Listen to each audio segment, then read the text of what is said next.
따라하시겠습니다. 하나님의 의를 위하여 생명을 걸라. 하나님의 의를 위하여 생명을 걸라 라는 제목으로 말씀 전합니다. 우리나라는 법치 국가입니다. 정치인들이 국민의 의사에 따라 법을 만듭니다. 그 법에 따라 통치하는 국가가 법치 국가입니다. 높은 사람이든 낮은 사람이든 모든 사람들은 법의 다스림을 받습니다. 사람의 말보다 중요한 것은 기록된 법입니다. 만약 법이 없다면 사람들끼리 말싸움만 할 것입니다. 말싸움하다가 주먹을 휘두르고 무기로 사람을 칠 수도 있습니다. 그렇다면 공동체와 국가가 대혼란을 일으킬 것입니다. 쉽게 말하면 무법천지가 되는 것입니다. 정의롭지 못한 일들이 비일비재하게 일어납니다. 미국 서부 영화에 보면 개척지에 제대로 된 법이 없습니다. 그러다 보니 무법으로 총질하는 악한 사람들이 많습니다. 그 악한 사람들이 선량한 사람들을 죽이는 경우가 있습니다. 두 사람이 시비가 붙으면 둘이 총싸움을 합니다. 서로 등을 돌려 세 걸음 했다 몸을 돌려 총을 쏩니다. 순발력과 사격술이 뛰어난 사람이 상대를 죽여 이깁니다. 공정한 것 같지만 전혀 공정하지가 않습니다. 그 총싸움에 참여하는 것은 용감한 것이 아니라 어리석은 것입니다. 부정을 조금이라도 더 저지르는 자가 먼저 상대방을 쏘기 때문입니다. 이미 한 사람이 죽은 다음에 심판을 맡은 자가 불공정해 다시 시작하자라고 경기를 재개할 수가 없습니다. 죽은 자만 억울한 것이 됩니다. 법이 없기 때문에 보안관이 등장했습니다. 그나마 보안관이 있어서 마을의 질서를 어느 정도 지킵니다. 그럼에도 불구하고 법의 기강이 없어서 악한 자들이 범죄를 저지릅니다. 악한 범죄자들이 기승을 부리는 것은 정의가 땅에 떨어졌다는 것을 의미합니다. 그때 정의를 일으켜 세우는 것이 공정한 법의 힘입니다. 법이 무력을 능가하는 수준이 될 때 비로소 사회 정의가 세워집니다. 법이 총을 이기고 칼을 이기는 수준이 될 때 사회 정의가 회복된다. 그렇다면 법이 만능인가 하면 그렇지는 않습니다. 일단 지역마다 하나의 법이 다 다스릴 수는 없습니다. 다 통치할 수는 없다. 어떤 나라 안에도 눈이 내리는 지역이 있고 사막이 있는 지역이 있습니다. 한 나라 안에도 특성이 다르다. 지역마다 똑같은 법을 적용할 수는 없는 경우들이 있습니다. 불가피하게 지역마다 다른 법이 적용됩니다. 우리나라에는 상위법이 있고 하위법이 있습니다. 헌법 아래 법률이 있고 법률 아래 시행령이 있습니다. 법률의 조건은 헌법을 위배하지 않아야 한다는 것입니다. 시행령의 조건도 법률을 위반하지 말아야 되고 헌법을 위반하지 말아야 된다는 겁니다. 상위법을 위배하면 그것 자체가 위법이 됩니다. 법이라 할지라도 그 위의 법을 어기면 위법이 된다. 헌법을 위배하는 초법적인 인생이 있습니다. 대표적으로는 러시아의 푸틴이나 북한의 김정은입니다. 러시아는 역사적으로 강함을 숭상한다라고 말씀드린 바 있습니다. 따라서 독재자에 의해 불법과 악행과 부도덕이 자행되고 있습니다. 김정은은 김일성으로부터 절대 핵을 포기하지 말라는 유훈을 받았습니다. 따라서 그 어떤 비핵화 노력이나 평화 협정은 다 망상입니다. 그 강력한 유훈에 따라 백성이 굶어 죽어도 초강력 무기를 지켜야 합니다. 결론적으로 독재자가 법 위에서 악행을 충분히 저지를 수 있습니다. 왕에 의해 사탄적인 악행이 저질러지는 예는 역사 속에서 부지기수입니다. 그것이 본문 출애굽기에서도 등장합니다. 야곱의 아들 요셉이 애굽에 총리를 한 적이 있었습니다. 이스라엘 백성이 애굽에 모이게 된, 이집트에 모이게 된 결정적인 계기가 됩니다. 하나님의 큰 그림 속에서 이루어진 역사 사건입니다. 요셉을 알지 못하는 새 왕이 일어나 애굽을 다스립니다. 그가 갑자기 청천벽력과 같은 선언을 합니다. 이 백성 이스라엘 자손이 우리보다 많고 강하도다. 그들이 더 많게 되면 전쟁이 일어날 때에 우리 대적과 합하여 우리와 싸우고 이 땅에서 나갈지도 모른다. 이렇게 우려하여 왕이 감독들을 이스라엘 백성 위에 세웁니다. 그들에게 이스라엘 백성들에게 무거운 짐을 지워 괴롭게 합니다. 감독들이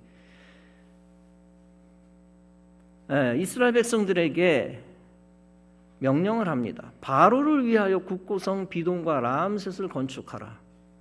그러나 이스라엘 백성들은 학대를 받을수록 더욱 번성하여 퍼져나갑니다. 애굽 사람이 이스라엘 자손으로 말미암아 근심합니다. 그러면서 더욱 이스라엘 자손에게 일을 엄하게 시킵니다. 어려운 노동으로 그들의 생활을 괴롭게 합니다. 곧 흙 이기기와 벽돌 굽기와 농사의 여러 가지 일입니다. 본문에서 애굽 왕이 히브리 산파 시브라와 부하라는 사람에게 말합니다. 너희는 히브리 여인을 위하여 해산을 도울 때 그 자리를 살펴라. 아들이거든 그를 죽이고 딸이거든 살려라. 그러나 산파들이 하나님을 두려워합니다. 애굽 왕의 명령을 어기고 남자 아기들을 살립니다. 애굽 왕이 산파를 불러 그들에게 말합니다. 너희가 어찌하여 이같이 남자 아기들을 살렸느냐? 산파가 바로에게 핑계대어 대답합니다. 히브리 여인은 애굽 여인과 같지 아니하고 건장합니다. 산파가 그들에게 이르기 전에 해산해 버렸습니다. 즉 산파가 검사할 겨를도 없었다는 변명입니다. 산파는 참된 하나님 신앙을 가진 자였습니다. 당시 왕은 절대 왕권을 가졌습니다. 초법적인 존재였습니다. 왕의 말은 곧 나라의 법이나 다름없었습니다. 아니 나라 법 위에 있었습니다. 왕의 명령을 어긴 자는 곧 죽음의 형벌이 주어졌습니다.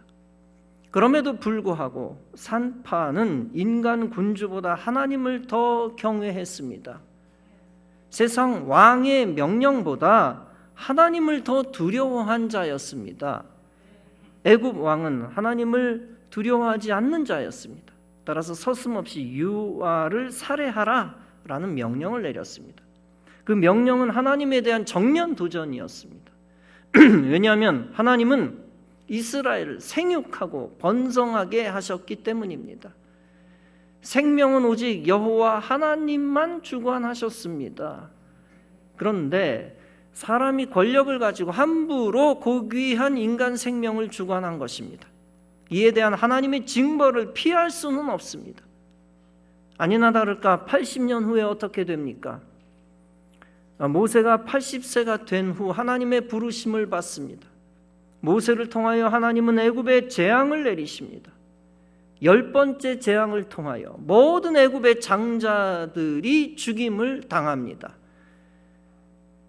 이것은 생명의 존엄성을 파괴한 함부로 사람을 죽인 애굽에 대한 하나님의 심판이었습니다. 하나님이 그 산파들에게 은혜를 베푸셨습니다. 그렇게 하시니 이스라엘 그 백성은 번성하고 매우 강해집니다. 그 산파들은 하나님을 경외하였습니다. 따라서 하나님이 그들의 집안을 흥왕하게 하셨습니다. 그러므로 바로가 그의 모든 백성에게 명령하여 말합니다. 아들이 태어나거든 너희는 그를 나일강에 던지고 딸이거든 살려두라. 이스라엘을 애굽에서 해방시킨 사람은 다 아시다시피 모세입니다. 새벽에도 말씀드렸다시피 이 모세가 태어난 순간은 험난합니다. 레위 족속 중 한 사람이 가서 레위 여자에게 장가들었습니다. 그 여자가 잉태하여 아들을 낳습니다. 여자는 그 아이의 준수함을 보고 그를 석 달을 숨겼습니다. 그러나 더 숨길 수 없게 됩니다. 그러자 여자는 아이를 위하여 갈대 상자를 활용합니다. 그것에 역청과 나무진을 칠합니다. 아이를 거기다 아마 하숫과 갈대 사이에 둡니다. 그 누이가 어떻게 되는가 하는 것을 보려고 멀리 섰습니다. 그때 마침 바로의 딸이 목욕하러 나일 강가로 내려옵니다. 시녀들은 나일 강가를 거닙니다. 바로의 딸이 갈대 사이의 상자를 보고 시녀를 보내어 가져옵니다. 그 아이를 보니 아이가 웁니다. 그가 불쌍히 여겨 히브리 사람의 아이로다 라고 말합니다. 그 누이가 바로의 딸에게 말합니다. 내가 가서 히브리 여인 중에서 유모를 부르겠습니다. 당신을 위하여 이 아이를 젖 먹이게 하리까? 바로의 딸이 그에게 말합니다. 가라. 아니, 그 소녀가 가서 아이의 어미를 불러옵니다. 바로의 딸이 그에게 말합니다. 이 아이를 데려다가 나를 위하여 젖을 먹이라. 내가 그 삭슬 주리라. 여자가 아이를 데려다 젖을 먹입니다. 그 아이가 자라매 여자가 바로의 딸에게로 데려갑니다. 결국 아이는 그의 아들이 됩니다. 그가 그 이름을 모세라 하고 말합니다. 이는 내가 그를 물에서 건져내었습니다. 우리가 이 이야기를 통하여 얻는 교훈이 있습니다. 그것은 우리는 세상법보다 하나님의 의를 위에 놓아야 한다는 것입니다.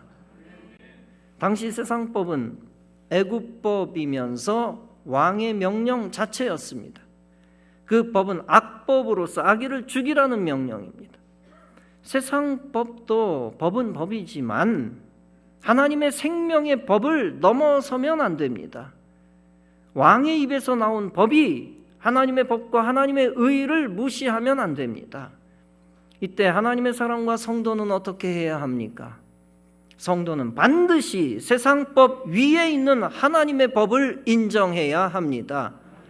그러므로써 세상법 위에 있는 하나님의 의를 지켜야 합니다.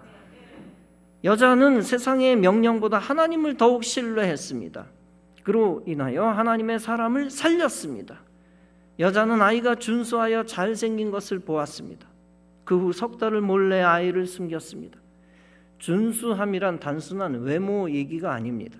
그것은 하나님의 계획 속에 지음받은 내적 순결함까지 의미합니다. 여자는 아이가 탁월한 하나님의 사람임을 알아본 것입니다. 아이를 통한 하나님의 아름다운 목적과 계획을 간파한 것입니다. 따라서 그는 최선을 다해 아이를 숨기고 살렸습니다. 더 나아가 생명을 죽이는 마귀 세력에 저항하는 믿음을 가졌습니다. 그 저항하는 믿음은 생명을 거는 믿음입니다. 목숨을 거는 믿음입니다. 그 믿음은 용기와 결단을 필요로 하는 참 믿음입니다. 그 참 믿음을 가지고 자기 목숨을 아끼지 않고 하나님의 뜻을 쫓았습니다. 그 믿음이 없었다면 모세라는 인물은 이 땅에 존재하지 않았을 것입니다. 반대로 그 믿음이 있었기에 모세라는 위대한 인물이 생겨났습니다. 그 여자의 행동이 귀하고 중요한 것이 있었습니다. 다름 아니라 믿음으로 자기 자식이 하나님의 사람임을 간파했다는 것입니다. 그 여자의 태도를 본받아 우리가 행해야 하는 중요한 것이 있습니다. 그것은 우리의 가족이든 아니든 하나님의 사람을 간파하는 것입니다. 영적 지도자이든 동료든 친척이든 연장자이든 연하자이든 상관없습니다. 누구든지 하나님의 사람임을 알아차리면 그를 적극적으로 도와야 합니다. 그의 생명을 지켜주는 충성심이 있어야 합니다. 그의 사역을 도와주어 하나님의 심정과 하나가 되어야 합니다. 그러면 하나님의 사람을 헌신적으로 도운 것은 하나님께 합한 것이 됩니다. 그것으로 인하여 하나님이 상 주시는 은혜를 그가 체험할 것입니다. 또한 도움을 준 하나님의 사람을 통하여 함께 사명의 지경을 넓힙니다. 하나님의 사명은 세상의 마귀 세력, 죽음의 세력에 저항하는 것입니다. 하나님의 법과 의를 따라 이 땅에서 생명을 살리는 것입니다. 그런 거룩한 하나님의 사역에 동참하시기를 바랍니다. 그로 인하여 하나님의 기이한 역사하심과 은총을 체험하시기 바랍니다. 마귀는 우리가 세상의 탐욕에 따라 살기를 원합니다. 하나님의 의보다는 세상의 불의의 권세에 순응하기를 원합니다. 아주 오래전 일입니다. 1930년대 미국의 대공황 이후 금주령이 내려졌습니다. 당시 유명한 시카고 지역의 갱 두목 알 카포네가 있었습니다. 그는 실질적으로 시카고의 밤거리를 지배하고 있었습니다. 알 카포네는 밀주, 매매, 매춘, 도박 그리고 살인을 일삼았습니다. 시카고 지역의 악명 높은 갱 두목이었고 악당이 되었습니다. 이 알 카포네의 옆에는 에드워드 조셉 오헤어라고 하는 사람이 있었습니다. 그냥 이지 에디라는 별명으로 불려졌습니다. 이지 에디는 이 악랄한 범죄자 알 카포네가 기소되는 것을 막았습니다. 그는 좋은 머리를 사용하여 기막힌 법조문을 이용했습니다. 그렇게 함으로써 알 카포네의 방패막이가 된 변호사 역할을 해왔던 겁니다. 알 카포네는 이지 에디 변호사에게 큰 돈을 지불했습니다. 직접적인 변호사 수임료뿐만이 아니었습니다. 사업 배당금조로 집사와 가정부까지 딸린 성 같은 맨션을 주었습니다. 이지 에디 변호사와 식구 전체가 호의호식할 수 있게 배려를 해주었습니다. 그의 저택은 시카고의 거리 한 블록을 몽땅 차지할 정도가 되었습니다. 이지 에디는 시카고의 부자들이 누릴 수 있는 최고의 생활을 누렸습니다. 당시 무법천지 시카고의 범죄 행위에는 전혀 신경을 쓰지 않았습니다. 또한 자기가 다른 갱들로부터 살해되는 두려움도 없었습니다. 그러나 그런 이지 에디에게도 한 가지 모른 점이 있었습니다. 그에게는 끔찍하게 사랑하는 전처소생의 아들이 하나 있었습니다. 에디는 어린 아들이 옷, 자동차, 인류, 교육 등 모든 면에서 최고를 누릴 수 있도록 배려했습니다. 마음만 먹으면 안 되는 게 없었고 돈은 전혀 문제가 되지 않았습니다. 그 모든 것에도 불구하고 여전히 해결할 수 없는 문제가 하나 있었습니다. 에디는 아들이 자기처럼 더러운 삶을 살지 않기를 바랐습니다. 좀 더 나은 인물이 되기를 원했던 것이었습니다. 그래서 그는 자신의 삶과는 다르게 아들에게는 옳고 그름을 가르쳤습니다. 사랑하는 아들에게 깨끗하게 빛나는 가문의 이름을 물려주고 싶었습니다. 이런 깊은 고민을 하다가 에디는 어느 날 아주 어려운 결정을 내렸습니다. FBI 당국에 알 카포네의 죄를 모조리 고발해 버린 것입니다. 여태까지 저지른 자신의 잘못을 고백했습니다. 그렇게 함으로써 더러운 이름을 벗어 던져버리는 것이었습니다. 알 카포네 갱조직의 탈세에 관한 모든 기록을 IRS 국세청에 넘겼습니다. 이렇게 마피아 두목을 고발하면 어떻게 될지 알았습니다. 대가가 분명히 있을 걸 알면서도 결국 그는 의를 붙들었습니다. 아들에게 깨끗한 이름을 남겨주는 것이 엄청난 돈보다 훨씬 더 중요하다고 생각했기 때문입니다. 이지 에디는 알 카포네와 마피아에게 불리한 증언을 했습니다. 에디의 증언과 자료 덕분에 FBI 당국은 쾌거를 올렸습니다. 오랜 기간 잡지 못했던 범죄 조직의 두목을 탈세로 구속할 수 있게 되었습니다. 결국 알 카포네가 기소되고 결과적으로 알 카포네는 감옥에 가게 되었습니다. 아들에게는 정의감을 심어주었습니다. 시카고는 그 이전보다 안전해지게 되었습니다. 그러나 그 해가 끝나기 전이었습니다. 이지 에디는 시 외곽의 한 거리로 차를 운전하고 갔습니다. 그러다 마피아 갱들의 드라이브 바이 슈팅에 의한 총알 세례를 받고 생을 마감했습니다. 그러나 그는 의의 승리를 거두었습니다. 그는 자신의 생명이라는 가장 큰 대가를 지불하고 아들에게는 크고 위대한 선물을 남길 수 있었습니다. 당시 사건 현장에서 경찰은 몇 가지 물건을 발견했습니다. 이지 에디의 주머니 속에는 십자가, 신앙의 메달 등이 있었습니다. 또한 함께 잡지에서 우려낸 어떤 시 귀절이 나왔습니다. 그 시는 이렇게 씌어져 있었다고 합니다. 인생의 시계는 단 한 번밖에 감을 수 없다네. 아무에게도 이 시계를 언제 멈추라고 할 능력이 없는 걸 지금이야말로 당신이 소유한 유일한 시간, 살고 사랑하고 힘써 일하세. 인생은 어느덧 끝나버리고 당신의 믿음은 갈 자리를 잃고 말리니. 사랑하는 성도 여러분, 우리의 인생은 2번이나 3번 있는 것이 아니라 한 번뿐입니다. 이 한 번뿐인 인생을 뱀의 유혹에 넘어가 마귀에게 내주지 마시기 바랍니다. 오직 하나님의 의로움을 위하여 생명을 거시기 바랍니다. 불의와 우상 숭배와 타협하여 영혼을 팔아서는 안 됩니다. 세상 쾌락이 중독되어 하나님과 교회를 멀리해서는 안 됩니다. 물질과 권력, 우상 때문에 우상을 섬기다가 하나님이 원하시는 정의를 무너뜨리면 안 됩니다. 세상의 법이나 사람의 법의 노예가 되어 예배를 멈추면 안 됩니다. 성도는 세상과 하나님 사이에서 반드시 하나님을 택해야 합니다.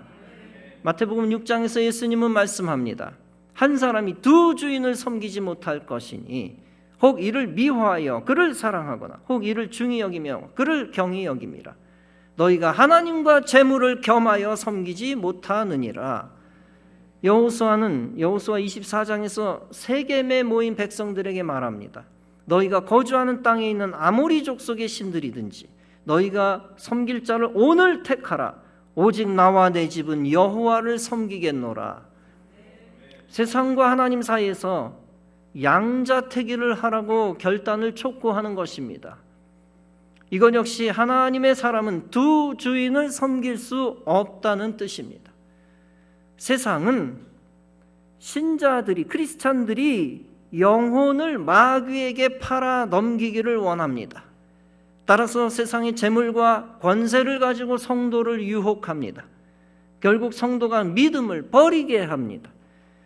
때로는 세상은 성도가 세상법에 굴복하도록 온갖 압력을 넣습니다.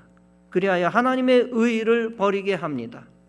그러나 참된 성도는 세상이 뒤집혀도 세상에 압력이 있어도 하나님의 의를 붙듭니다. 세상이 어떤 법을 가지고 핍박해도 하나님의 법과 신앙을 붙잡습니다. 그 하나님의 의를 지키기 위해 생명도 겁니다. 하나님을 대적하는 세상법에 저항하여 하나님의 법을 지킵니다. 믿음은 선택을 통하여 증명됩니다. 여러분 모두 크고 작은 선택의 기로에 서게 될 것입니다. 그 기로 속에서 어둠이 아니라 빛을 선택하시기 바랍니다. 이 땅에 불의가 아니라 하늘의 의를 선택하시기 바랍니다. 불신앙과 배교가 아니라 믿음과 순교를 선택하시기 바랍니다. 죄로 인한 저주가 아니라 거룩함으로 인한 축복을 선택하시기 바랍니다. 마지막에는 지옥이 아니라 천국을 선택하시고 심판이 아니라 하늘의 상급을 선택하시기 바랍니다. 이와 같이 하나님께 합한 선택을 내리며 일생 살아가시기를 바랍니다. 그럼으로써 하늘의 영광과 영생에 속한 자들이 다 되어지시기를 주님의 이름으로 축원합니다. 기도하시겠습니다.